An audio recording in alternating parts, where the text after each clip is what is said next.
As we stand on the edge of a new year, I want to speak honestly for a moment. Some of us aren't excited about 2026. We're not making vision boards, we're not counting down with fireworks in our hearts, or doing anything to celebrate. We're afraid.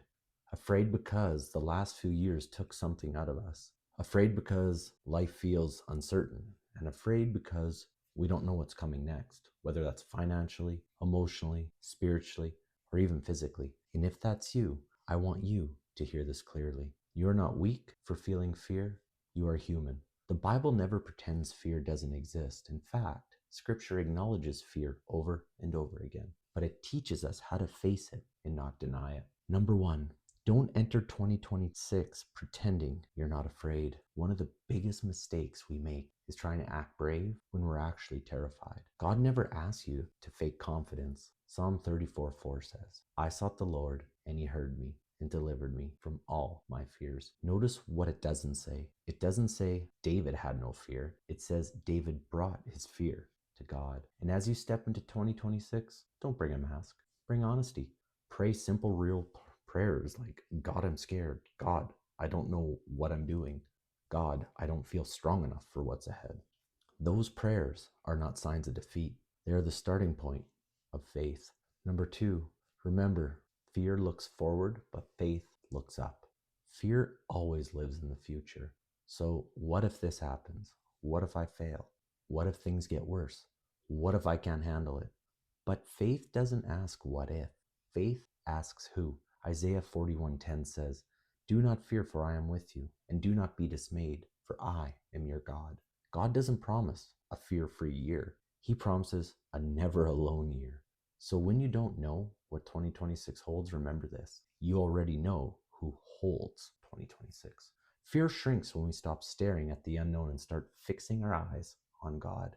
Number three, take 2026 one day, not 1 year at a time. Fear grows when we try to live an entire year at once.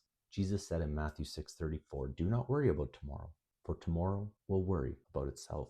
God gives grace in daily portions, not yearly grace, not decade-long strength, but daily. You don't need the strength for December yet. You only need enough strength for today. If all you can do in early 2026 is get out of bed, pray, and keep going, that is enough. Faith isn't about big leaps. Sometimes it's about small steps taken consistently. Number four, understand this. God has already gone before you. Fear assumes you're walking into the unknown alone.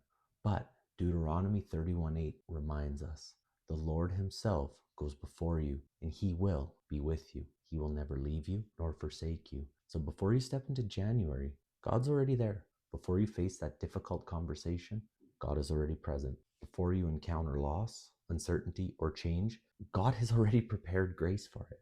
You are not walking into 2026 blind, my friend. You are walking into it followed and led by God. So let fear become a signal to trust, not retreat.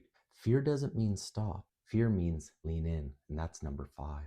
Every time fear rises in 2026, it's a reminder to pray, surrender, and trust. Psalm 56:3 says, when I am afraid, I put my trust in you, not if I am afraid, but when I am afraid. That means fear is expected, but it doesn't get the final word. So let fear push you closer to God, not farther away. Number six, step forward with courage, even if your voice is shaking. Courage is not the absence of fear. Courage is obedience in the presence of fear. Joshua 1:9 says, be strong and courageous, for the Lord your God will be with you wherever you go. God doesn't say, feel strong. He says, be strong. That strength comes from him, not from your circumstances, confidence, or control. You may enter 2026 unsure. You may enter tired. You may enter fearful, or both, but you can still enter faithful. So in closing, if you're scared about 2026, hear this. God is not surprised by your future. God is not overwhelmed by your fear. God is not distanced from your struggle. He walks with you. He goes before you. He carries you when you're tired. So don't demand fear to leave before you move forward. Move forward and trust God to meet you there. You are not stepping into 2026 alone. You are stepping into it with God, and that changes everything.